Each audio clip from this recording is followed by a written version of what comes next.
if your default at the end of the day is to veg out on the couch and watch TV or scroll through social media, ask yourself if you actually feel better after.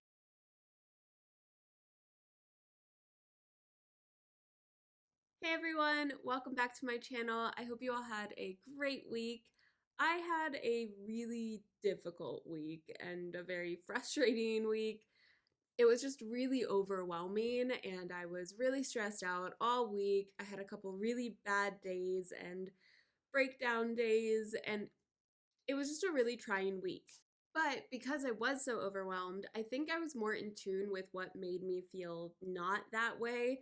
So the things that brought me joy and energy throughout my week, because the majority of it was just overwhelming. So when I had these pockets of things that did not make me feel more stressed out and didn't add more to my plate, I became really in tune and aware of those things and tried to refocus my energy towards them. So that's what I thought we could talk about today is energy boosters and vampires and how to naturally and eventually quickly boost your energy when you need to. So using those energy boosters as tools to navigate those really draining days or weeks that you have, and then you can be a bit more proactive with how you're handling the stress and overwhelm instead of just shutting down and disassociating, which I think is such a common coping mechanism that we do when we do feel stressed out and overwhelmed. So to learn how to do that, I thought I'd share my self-tracking habit to learn how to naturally boost your energy for days when you need it. And you can think of it as a personal energy checklist. And once you have it, it'll be that much easier to flip that switch when you need that quick energy boost. So we basically have three types of energy: mental, physical, and emotional. And when any or all of these three energy types is off, it can affect our whole body, our mind, our mood, how much we get done, how we interact with people. And so the point of this energy list is to get to know yourself better and to learn what drains you and maybe limit the attention you give to those things, or learn how to work around those drainers because sometimes they cannot be avoided, and to learn what boosts it so that you can quickly jumpstart your energy levels whenever and wherever you need to. So all you need to do for this exercise is keep a notebook or your notes app around for about a week. And if you find that you're really liking this exercise, you can always keep it going, but I think a week is about how long you need to track your habits and routines. And then when you start to feel your energy drain, write down what you're doing in that moment. Similarly, when you start to feel your energy climb, write down what's causing that. And then at the end of the week, take a look at the list and break each item down into those three energy categories. So mental, physical, and emotional, so you know where and how to make your adjustments towards those vamps. This is a super simple exercise, but like they say, simple doesn't always mean easy. This exercise can take some time. It takes time to track everything you do, but what's even harder is that it takes time to get to know yourself well enough to truly know what those energy vamps and boosters are. The first few days, you might find that certain things are a lot easier to spot. Like, I am such an introvert, so meetings and calls really drain me, but that's easy for me to clock and understand. I always feel so burnt out on days where my calendar is filled with meetings. But there might be more subtle things that drain your energy, like checking email, trying to please everyone around you, your diet, sleeping too much, gossiping, watching certain shows, doom scrolling on social media, of course, and even clutter around the house. And that's what makes this exercise a little challenging. You have to really think about your routine and watch your default coping mechanisms and be honest with how you feel about them.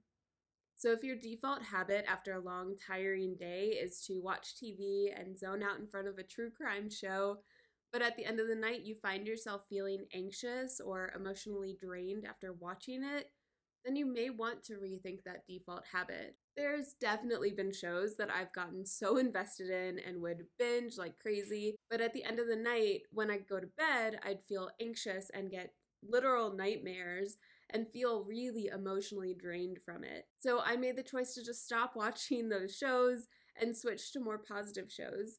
And my sleep, anxiety, and my mood shifted immediately. So I will probably never go back.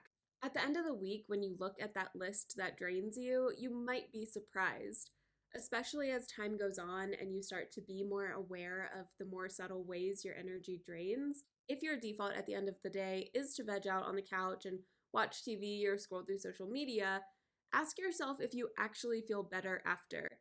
Or do you just feel checked out and disassociated, and then when you come to, you still have laundry and dishes and emails to get to? It took me a long time to learn how to track my habits and emotions around them, so be patient with yourself. It really does take time and practice to unlearn our default veg modes, but once you do, you'll know which tasks and habits really do boost your energy levels.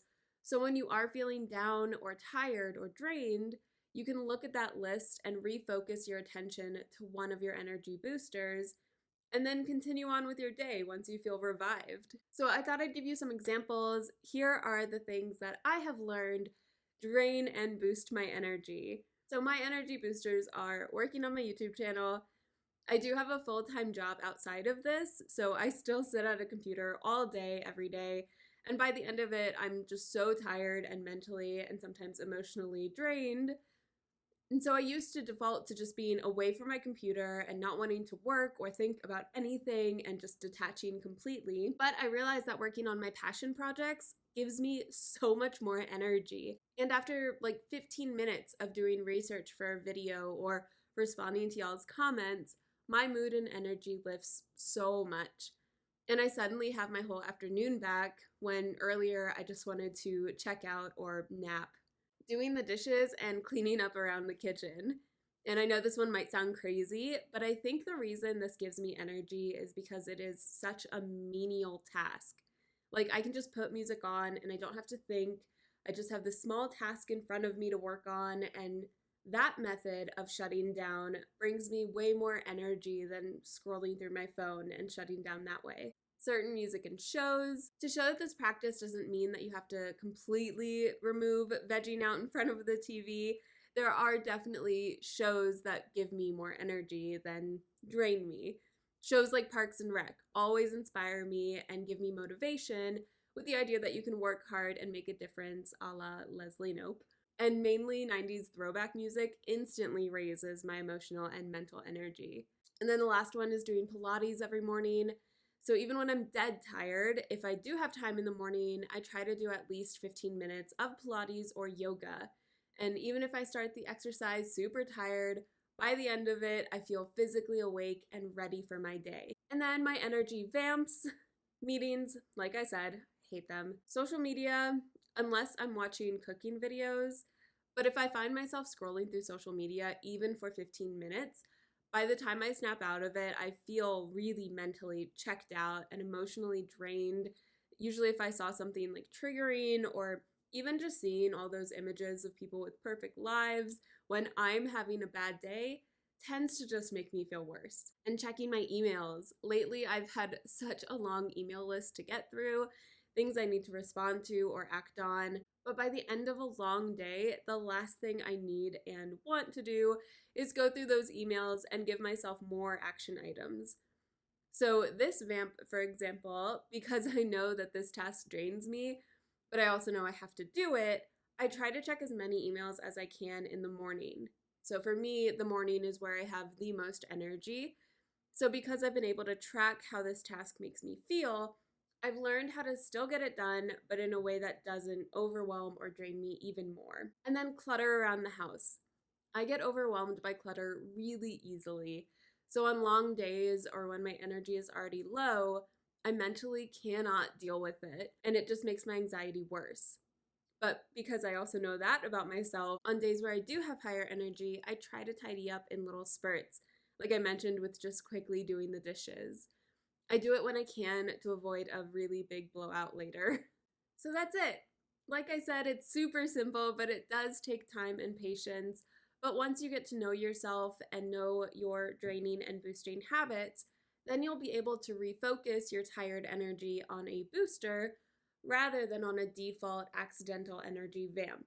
And then you might find that you suddenly aren't so tired anymore and you can tackle more things in your day. So I hope this exercise helps some of y'all out. Let me know below if you do try this exercise and if you were surprised by any of your energy vamps or boosters, and if you've actually been able to naturally create more energy in your day with this personal energy checklist. So as always, take time for yourselves this week. Stay warm if it's snowing where you are too, and I will see you all next Friday.